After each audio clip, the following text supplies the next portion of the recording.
আলাইকুম। গেস কেমন আছেন আপনারা সবাই? আশা করি ভালো আছেন। আলহামদুলিল্লাহ আমরা সবাই ভালো আছি। আজকে না, এটা হচ্ছে অনেক আগের ভিডিও। আজকে আপনাদের সাথে শেয়ার করব। গিয়েছিলাম গ্রামের বাড়িতে। এখানে রান্না করেছিল বড় মাছের ঝুরা। সো চলুন দেখা যাক কীভাবে রান্না করে। সো তার জন্য এখানে মাছ নিয়ে নিয়েছে, মাছটাকে ধুয়ে নিয়েছে, তারপর সুন্দর করে সিদ্ধ করে মাছটাকে বেছে নিয়েছে আর কাঁটাগুলো ফেলিয়ে দিয়েছে। তারপরে একটি কড়াইয়ে সয়াবিন তেল, পেঁয়াজ নিয়ে নিয়েছে, তারপর হচ্ছে আদা রসুন বাটা দিয়ে দিচ্ছে, তারপর হচ্ছে দিল কাঁচামরিচ দেওয়ার পর হচ্ছে লেবুর পাতা দিয়ে দিবে। লেবুর পাতা দেওয়ার পরে হলুদের গুঁড়া আর মরিচের গুঁড়া, লবণ দিয়ে দিবে পরিমাণ মতো।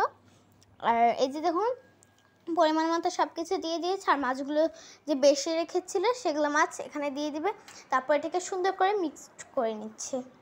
এই দেখুন সুন্দর করে মিক্সড করে নিচ্ছে। আর ময় মশলা কিন্তু গায়ে লেগে গিয়েছে। তারপরে দিয়ে দিয়েছে জিরা গুঁড়া দেওয়ার পরে পরিমাণ মতো পানি। তারপর এখানে দিয়ে দিয়েছে গাছের তেজপাতা। এটা কিন্তু গাছের তেজপাতা, সবুজ সবুজ।